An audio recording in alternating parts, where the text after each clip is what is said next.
hoje nós estamos falando sobre aquele que conhece tudo. Mas tudo mesmo, né? Não é só o fato de conhecer o lado externo. O nosso Deus conhece o que ninguém vê.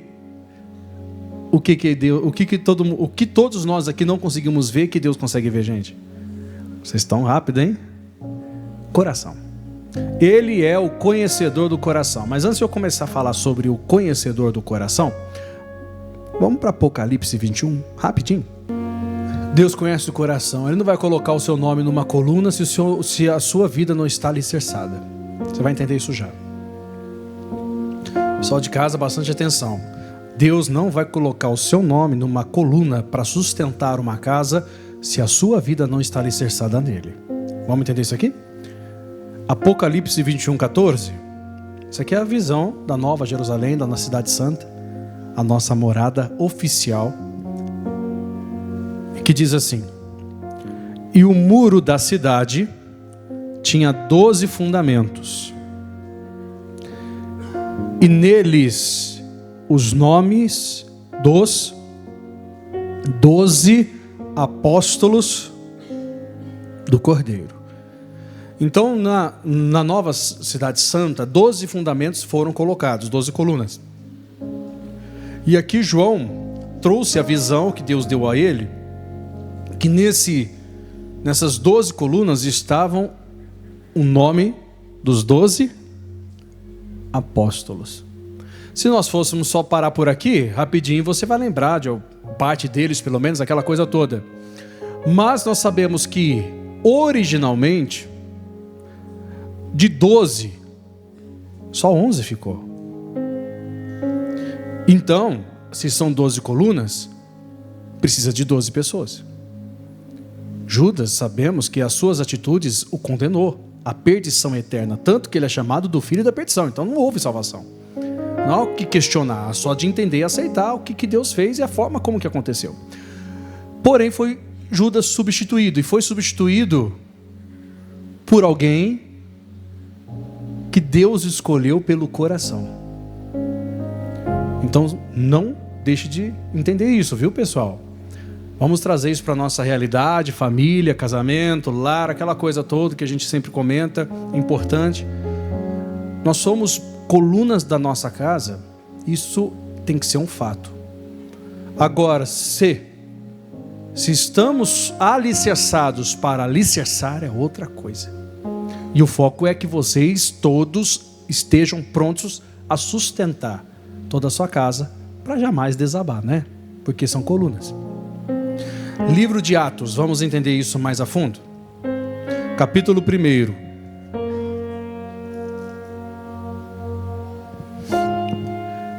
Judas, então, ele não fez parte dos 12. Se a coluna, as 12 estão no céu, não faz sentido colocar o nome dele em uma delas. Mas a Bíblia fala que ele foi substituído. E nós vamos ver por quem, né? Os discípulos chegaram numa dedução que precisavam, então, substituir o legado de Judas, que foi terrivelmente destruído, né? Ele vendeu o Salvador, ele vendeu a Cristo. Bom, não é o foco o Judas em si. Mas eles viram, porque Jesus não muda, a palavra de Deus não muda, certo, gente? Então ele não levantou 12 apóstolos para ficar 11, ele levantou 12 para ser 12. Judas errou, mas precisava ter 12 ainda. Tanto que está confirmado em Apocalipse que foram 21, em Apocalipse 21, que são 12 colunas. Não caiu para 11.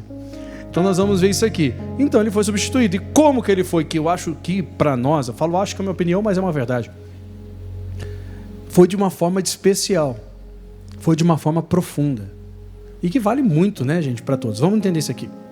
Atos 1, versículo 23.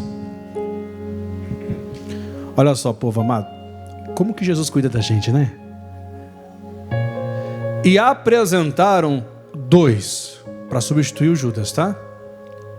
José, chamado Barsabás, que tinha por sobrenome o Justo, e Matias. Então eles pegaram 2 codiscípulos que na verdade estavam com eles. Eles fizeram assim, eles priorizaram a importância de você permanecer independente da luta, né?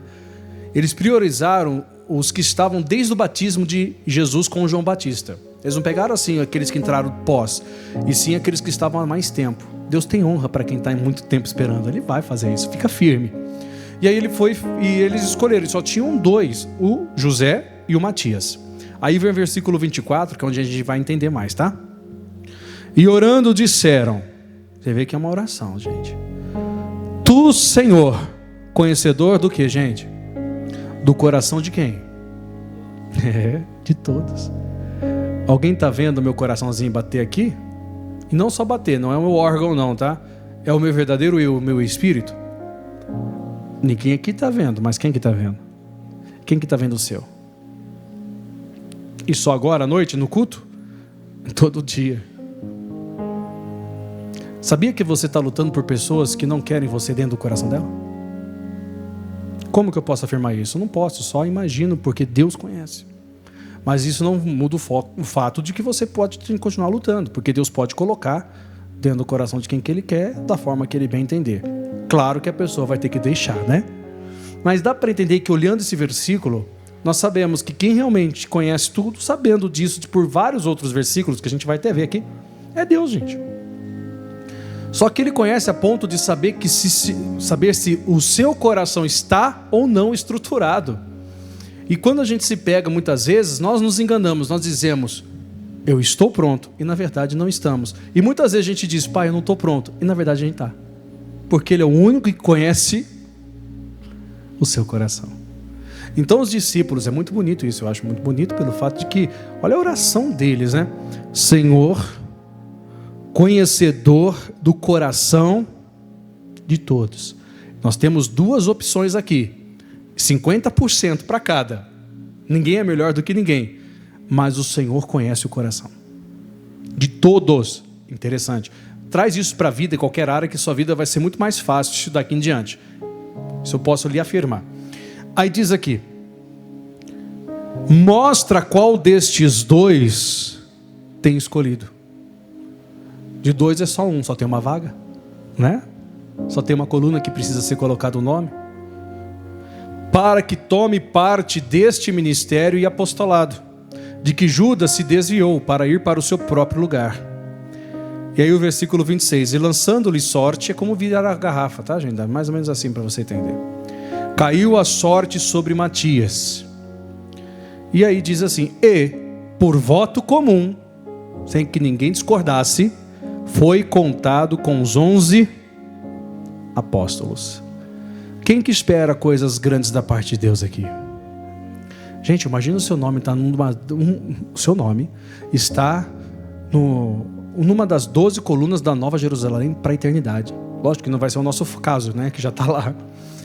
E Matias não era aparentemente ninguém até Atos dos Apóstolos. Pelo menos a gente não vê nenhum relato que ele está presente, a não ser aqui. Só que ao mesmo tempo, quando Jesus escolheu os 12, Judas estava no meio. E ele sempre foi o conhecedor do quê? Dos corações, gente. Lembra que ele, várias vezes, vocês lembram que ele vinha e dava a ideia para os discípulos, dizendo, um de vós há de me trair? Ele sempre soube, na verdade, né? Por Deus, como Deus, que um deles havia de trair. Aí Judas, pelas ações, foi se revelando. Então, na verdade, ele já foi escolhido com uma pretensão de errar, porque o coração dele já era ruim. Não dava para ser base. Acredito eu também que, assim como Matias estava, também já estava predestinado, talvez, se ele continuasse firme, né? Vai do livre-arbítrio da escolha, a ser o substituto. Porque ele é o conhecedor do coração. Mas isso que é interessante, ele conhece, gente, é assim que é importante. Ele conhece o meu, ele conhece o seu, ele conhece da sua casa, ele sabe de tudo. Então por que não fazer essa oração? Deus, o Senhor conhece o coração de todos. E quantas vezes a gente se machuca acreditando em quem não deve, né? Quantas vezes nós depositamos confiança em quem amanhã vai virar as costas? Porque nós somos seres humanos e somos assim. Mas a Deus ninguém consegue enganar, porque Ele conhece o que eu e vocês não conhecemos, o mais profundo do coração, gente. E é ali que Ele está. Ele está trabalhando. Então nisso eu tenho me apegado. E com base nisso nós vamos lá no livro de Samuel. Porque aqui vai se estendendo, é um versículo, uma passagem bíblica conhecida, mas a importância, gente, de a gente estar, de nós, né? Estarmos aí estruturados para aquilo que nós vamos buscar pela nossa casa. Hoje eu falo de família, mas em qualquer área, né? Quer comprar um carro? Ele é o conhecedor do coração. A intenção do seu desejo é verdadeira? Quer comprar uma casa? Maravilha. A intenção do seu desejo é qual? Cada dia mais que vai passando, eu vou aprendendo com Jesus e passo para vocês, pessoal, que se não deu certo, louvado seja Deus. Sabe por quê? Porque Ele conhece a minha estrutura. Ele conhece a estrutura de cada um que está aqui junto. Se a gente se separar, se a gente se espalhar, Ele vai continuar conhecendo. Então, quanto mais a gente compreende isso, talvez a maturidade vai ajudar. Mais é fácil e prazeroso servir. Porque não vai ter questionamento de Deus, por que deu errado. Chega esse período que a gente amadurece esse ponto. Enquanto a gente não chega a esse ponto, a gente ainda é menino. Então precisa que isso aconteça, porque Ele é o conhecedor do coração, inclusive do nosso, gente. Inclusive do meu. Que eu costumo dizer que nem eu sei, nem eu conheço o meu coração como Ele conhece. Eu posso me enganar, afinal, enganoso é o coração. Mais do que todas as coisas. Quem o conhecerá? Deus. Ele diz, eu o conheço. Sondo todos os desejos, os pensamentos do coração. Desígnios dos pensamentos. Então tudo isso é para nós. Aqui no 1 Samuel, é conhecida a passagem, tá? Então, quem já está acostumado? De vez em quando a gente sempre volta aqui, né? A falar de coração e não lembrar de Davi é meio estranho. Então é normal a gente lembrar que quando Deus escolheu Davi, Ele escolheu porque Davi era bonitinho. Era por causa disso? Ele escolheu por causa do coração. É ali, tudo está ali. É ali que está. Ele deu a família que eu possuo, porque Ele olhou para o meu coração e Ele viu o que eu precisava. Ele deu essa família que você possui porque Ele viu o seu coração, Ele viu do que precisava. Assim eu tenho que pensar. Pastor, mas eu sofro, então realmente prova que o seu coração não está legal.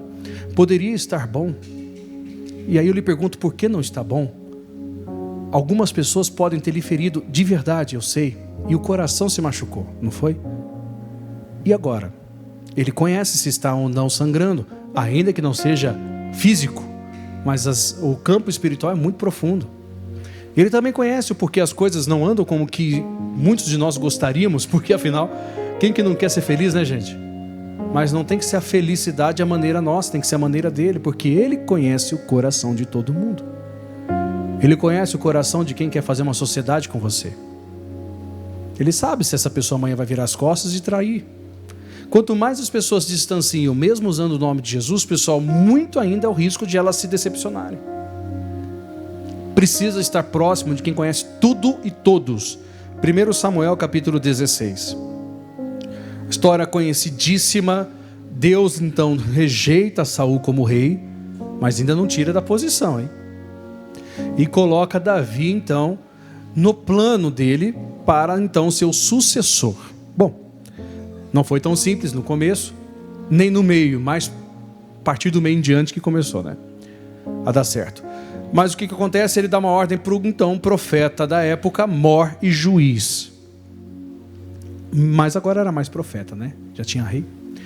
De ele ir lá na casa de Judá, de Jessé, em Belém de Judá, ungir então o novo rei. Quem já sabe a história, já sabe aquela parte que ele foi para ungir o rei de Israel, que seria o sucessor de Saul. Nada de ligação familiar, simplesmente unção, escolha divina. E o Samuel entra lá. Dá para entender, dá para imaginar um pouquinho, né? Ele entra na casa de Jessé, já chama, começa a falar dos filhos, veio com um grande propósito, disse que veio sacrificar aquela coisa toda, e foi mesmo, ele foi.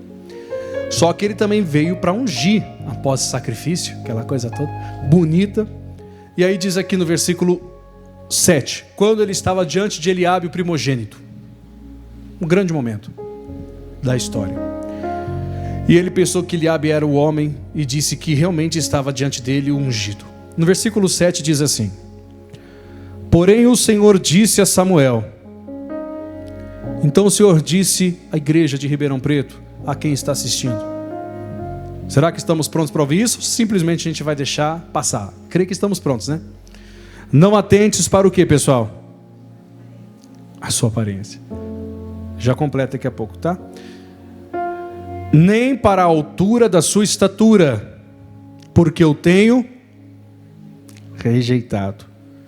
Porque o Senhor não vê como vê o homem, pois o homem vê o que está diante dos olhos, porém o Senhor olha para o coração. Olha só, ele olha.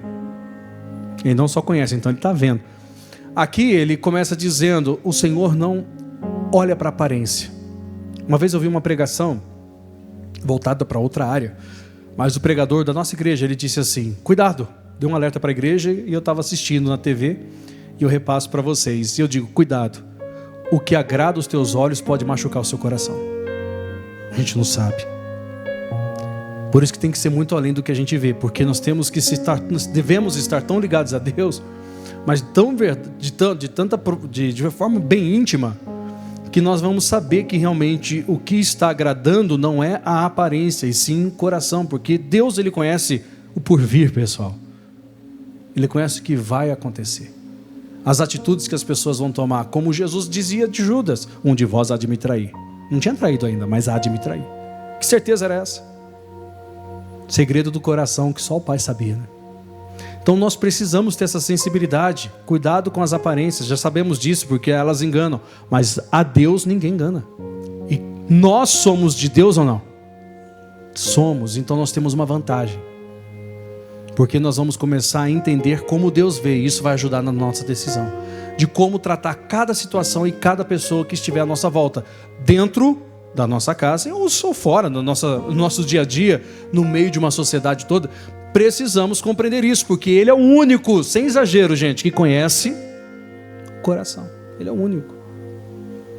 Ele que é o conhecedor dos corações, então é muito importante. Aí, continua aqui a passagem, né? No versículo 8. Samuel teve que reconhecer que ele estava errado. E olha que era um profeta que difícil errava, hein? Aqui Deus permitiu. Eu vejo assim uma permissão tremenda e um ensinamento tremendo. Então chamou Jessé a Abinadab, o segundo filho. Escadinha, viu, gente? Do maior para o menor. Não de altura, de primogenitura.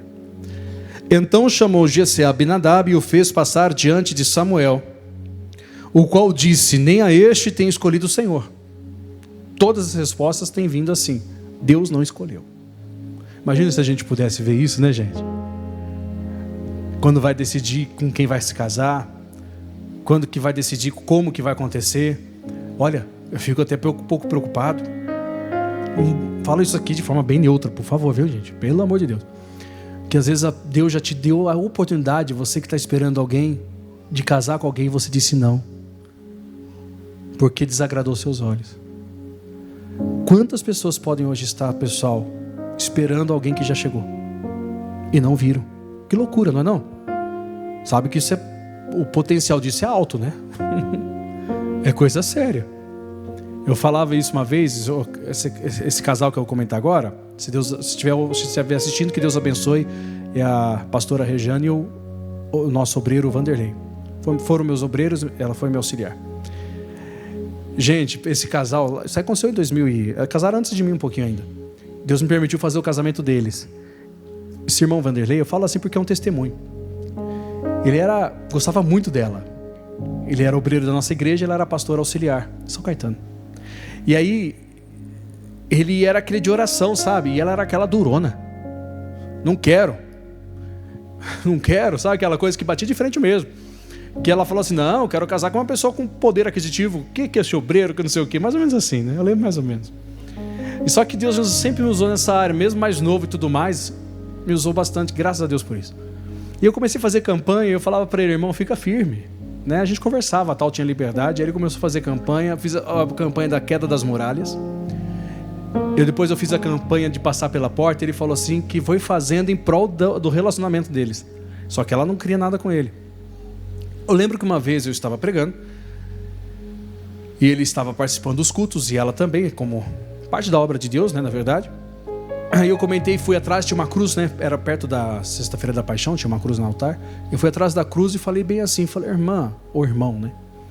Às vezes a pessoa que Deus tem para sua vida está diante de você, só que você está querendo ver além dele. Deus está te dando muito cedo, mas não falei isso com a intenção de falar para só, mas foi direcionado. E as coisas foram dando certo. Ele falou que ele fez a campanha da muralha, a muralha caiu, que ela começou a conversar com ele. Depois ele foi lá e fez a campanha da porta, e ele foi lá e pediu ela em namoro, né? Que ela aceitou. Só sei que eles estão casados até hoje, fiz o casamento deles. Sabe, era algo assim que quem olhasse do lado de fora não daria nada. Falaria que essa moça nunca vai querer ele, não. Não é que simplesmente cedeu, permitiu. Sabe, são coisas assim que às vezes a gente não percebe. Por quê, pessoal? Deus conhece o quê? O coração, Ele trata ela tão bem. Sabe, é gostoso poder ver esse tipo de coisa acontecendo, né? E você poder fazer parte disso. Gente, Deus conhece o coração, pessoal. Ele quer que eu e vocês conheçamos o que Ele conhece. Só que só quem é dele que vai entender isso. A importância de tudo isso.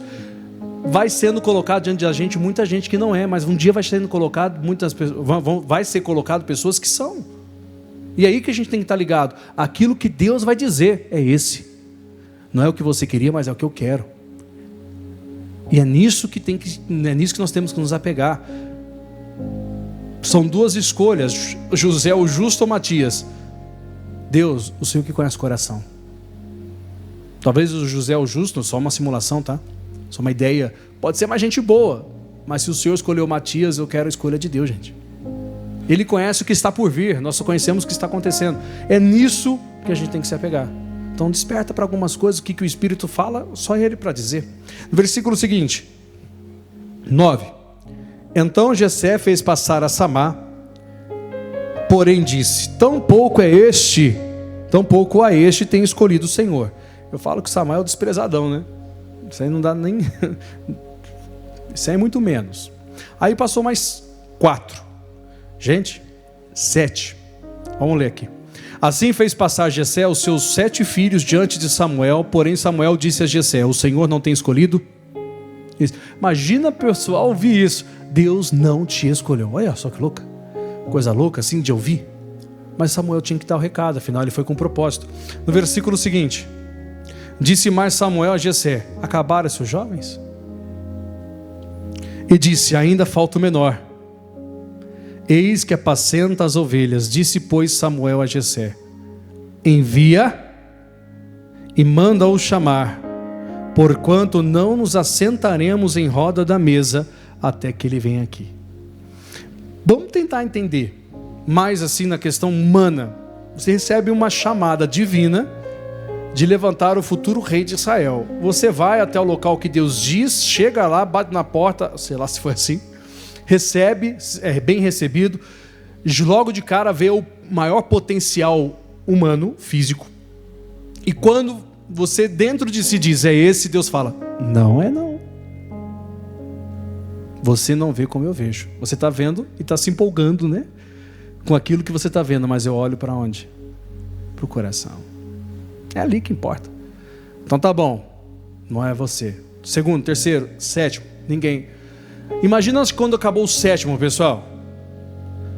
Para Samuel, falou, Deus me mandou para cá, não é possível que tenha acabado e não seja nenhum. Você não tem mais ninguém, não? Ah, tenho mais um. Então não senta até ele vir. Quando chegou, vamos lá. Versículo 12. Então mandou em busca dele e trouxe, era ruivo e formoso, de semblante e de boa presença. Características, né? E disse o Senhor, aí é tremendo, levanta-te e ungiu, porque este mesmo é. Tudo porque Deus olhou para quem? Ou para onde, na verdade, né, gente? Para o coração, gente. Então tem alguma coisa na sua vida não vingando? Ou o coração que não está legal, ou o coração de quem você está fazendo que não está legal. Precisa ser sensível. E o que eu faço, pastor? Ora a Ele. Senhor, Tu que conheces os corações. Mostra quem o Senhor tem escolhido, não me deixe ser enganado não, porque gente, para que sofrer, na verdade? Só que a gente é teimoso, a gente sofre, às vezes fica indo onde que não é para ir, fazendo o que não tem que fazer, juntando com quem não tem que juntar, e aí vem a consequência, que nada não é retaliação, nada vai dizer que a gente planta errado. Ele é o único capaz de conhecer o que está no íntimo. quem realmente a gente é, quem realmente a gente, com quem a gente está, sabe, tudo que está por vir é Ele. É nisso que nós temos que estar descansados. Ele conhece o coração. Então, se tem algo dando errado, alguma coisa assim do tipo, antes de questionar o porquê, por que não agradece? A gente não sabe, não estou dizendo que de forma generalizada, tá, gente? Pelo amor de Deus. Mas por que não agradece, gente? Por que não agradece? Povo de Deus, imagina alguém, Deus te dá, alguém que está na sua vida sentimental um pouco chateado da vida, e você hoje está bem chateado, aquela coisa toda, porque coisa não deu certo. Imagina se desse certo do seu jeito e daqui 5, 6 anos essa pessoa te traísse, te deixasse. Não ia ser pior?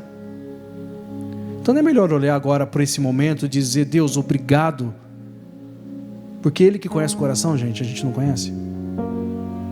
Sabe, eu não preciso de atitudes para comprovar. A gente às vezes precisa de algo a mais. Mas só o fato de Deus estar no controle da nossa vida já é o suficiente para a gente deixar Ele trabalhar. Ele que é o conhecedor de tudo. Daquilo que a gente não vê, daquilo que a gente não consegue sentir. Ele que conhece todas as coisas. Então é nisso que a gente tem que se apegar. Então vamos descansar nisso, gente. Isso vale para qualquer área até. Que hoje a foco é família, a gente fala de emoção, aquela coisa toda, de sentimento, família. Mas em qualquer sentido. Em qualquer sentido. Se nós deixarmos o conhecedor dos corações conduzir, concordam que o nosso sucesso vai ser muito mais rápido?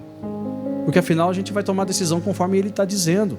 A gente não vai sair escolhendo Eliabe para tudo, não. Vai ter o Davi certo, o momento certo, a pessoa certa, a escolha certa, a decisão certa. Todas as coisas. Tudo para nós. E é nisso que a gente tem que se apegar. Apega-se nisso. Só para a gente completar. Atos dos Apóstolos de novo, só que agora outra passagem, tá? 7:39.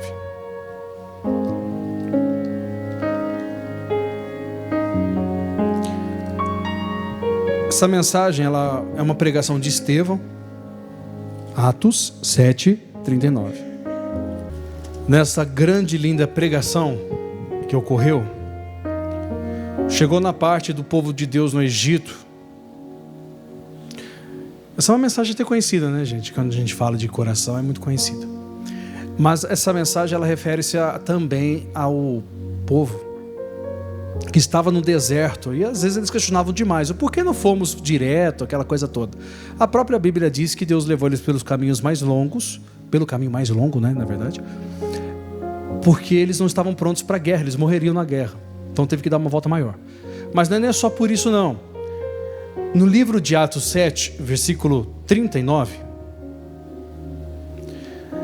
aconteceu um caso que é interessante, na verdade, porque a presença deles estava no deserto, fisicamente, mas o coração não. Então a gente entende o porquê eles ficaram no deserto depois também, né? Aqui o versículo 39 diz assim, ó, resumindo só, tá? Uma citação rápida. Ao qual nossos pais, antepassados, né, essa coisa toda, não quiseram obedecer, antes o rejeitaram, e em seu coração se tornaram para onde? O povo de Deus, vamos falar bem humano agora, bem atual. Imagina alguém casado pensando no ex. Mas está casado com a pessoa certa. Talvez não precise ser do ex, não. Uma paixão secreta. Imagina que loucura. E pode ser uma coisinha assim que às vezes a gente fala, isso só acontece fora. Que nada. Uma vez eu falei com minha irmã, claro, sem dar nome. E vou falar linguagem muito alta, tá, gente? Por favor. Mas é uma verdade. Ela chegou para mim e falou assim, pastor, minha crise no meu casamento está tão ruim que até para satisfazer vida conjugal com meu esposo, que falou que estava com nojo, ela falou que tinha que fechar os olhos e pensar em alguém que a atraísse ela, para poder sentir algum tipo de alegria enquanto estava com o marido. Então olha que coisa louca, como que o Satanás é sujo mesmo, né? O coração, o negócio é tão demoníaco quando não está na presença de Deus, gente, que ela adulterava sendo fiel, porque ela estava com o marido, só que ela pensava em outro. Porque ela estava com nojo do marido, aquela coisa toda. Ela falou isso em confissão pastoral, estou falando assim por cima, e precisava de muita ajuda, é claro. Então, quantas vezes estamos passando por um deserto porque o nosso coração não está acompanhando o plano que Deus tem para a nossa vida? Porque o deserto, gente, na verdade, claro que tem a questão de provação, essa coisa toda, mas o deserto, na verdade, quando não passa, depois de um tempo, não é porque o deserto está longo, é porque o nosso coração não está acompanhando o processo. E aí, muita gente acaba sofrendo, igual essa irmã que eu comentei, assim, que faz muito tempo que já falou isso, é bem longe daqui. Mas só para você entender, a coisa é séria. Coração é um campo que só Deus conhece, é ou não é? Aí eu lhe pergunto, ele conhece o seu ou não conhece? E você, então, você conhece o quanto ele conhece? Não. Ninguém conhece a si mesmo como o Pai conhece, gente. Por isso que a gente não pode cometer o erro de dizer, eu sei até onde eu posso ir. Você não sabe. Você não sabe até onde pode ir. Então Deus não me deixa ir aonde o Senhor sabe que eu não consigo ir. Não me deixa fazer o que o Senhor sabe que eu não consigo. Tu que é o conhecedor dos corações, me ajude em todas as escolhas da minha vida. Porque aí você vai ter realmente o que poder dizer de bom, né? Bom, eu sei que a mensagem é bem simples, mas segura ela com vocês, porque tudo que a gente precisa é entender que o dono do nosso coração é quem conhece Ele. E através do que Ele está fazendo na nossa vida, nossa casa vai ser abençoada. Deixa Ele trabalhar com vocês, tá? Enquanto nós, reforço o que a gente sempre fala, né, gente? Enquanto nós pregamos, Ele lhe molda, né? Agora um pouco mais, de acordo com a vontade dEle.